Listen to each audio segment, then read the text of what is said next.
The air compressor governor controls. When the compressor pumps air into the air storage tanks, it maintains system pressure by starting and stopping the compressor. Here's another. Typical governor cut-in pressure is about 100 psi. Below this, the governor allows the compressor to build pressure. Moving on. Typical governor cutout pressure is about 125 psi. At this pressure, the governor stops the compressor. Let's continue.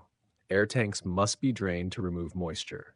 Daily or after every driving day, if no auto drains, draining prevents water buildup that can freeze or corrode components.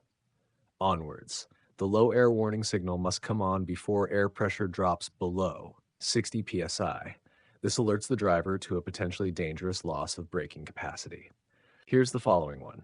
The spring brakes come on automatically when system pressure falls below 20 to 45 psi.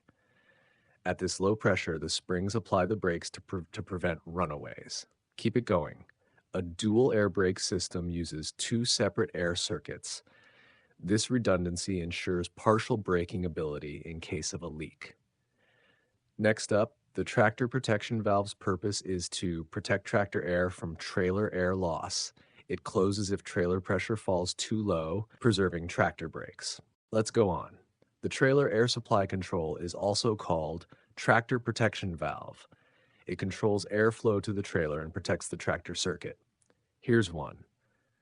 The foot valve, brake pedal, controls air to the service brakes. Pressing it applies air pressure to slow the vehicle. Onto this. The parking hand valve controls spring brakes on and off. Pulling it sets the brakes, pushing releases them. Continuing. The emergency trolley valve controls spring brakes in emergency situations.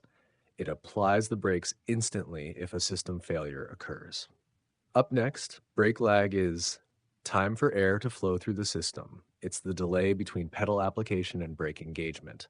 Here's another. Proper air brake system pressure for normal operation is 125 psi. This range ensures reliable brake performance. Keep this in mind. The purpose of air tanks is to store compressed air for braking. They supply air when the compressor isn't running.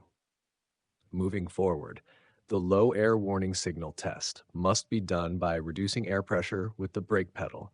This checks that the warning activates before 60 psi.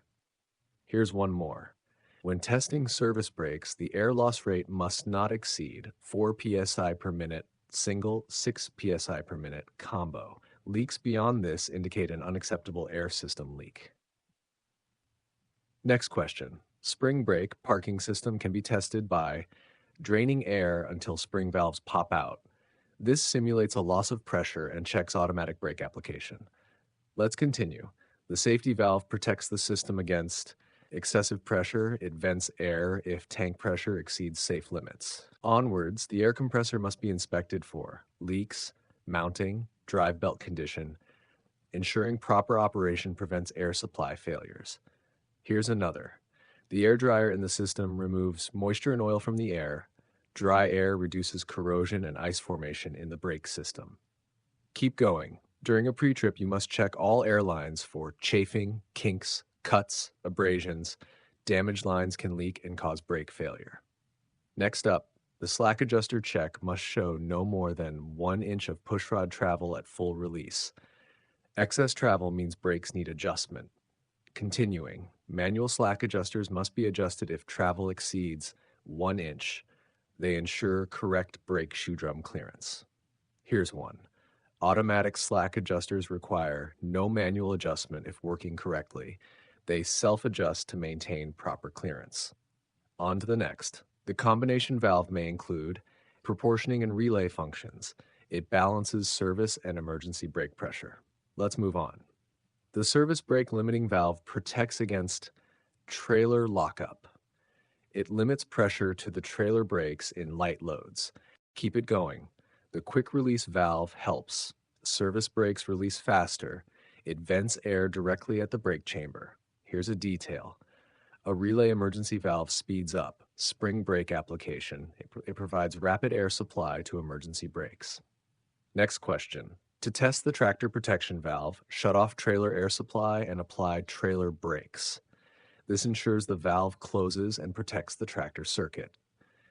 Continuing, the first step in a full air brake test is to build air pressure to governor cutout. You need maximum pressure before testing. Onwards, draining air tanks is done at the drain cocks at the tank bottoms. Opening them removes accumulated moisture. Let's continue. The parking brake control must be pulled out to test. Spring brakes. This ensures they engage when air pressure is removed. Here's one. In an emergency, the tractor protection valve should close to prevent total air loss. It isolates the tractor's air supply. Keep this in mind. When performing an applied leakage test, air loss must not exceed 3 psi in 1 minute single. This verifies system integrity under constant application. Next up, for combination vehicles, applied leakage must not exceed 6 psi per minute. Higher leak rates in combos indicate maintenance is needed. Here's another. The air compressor drive belt must be checked for wear and tightness. Proper belt condition ensures reliable compressor operation.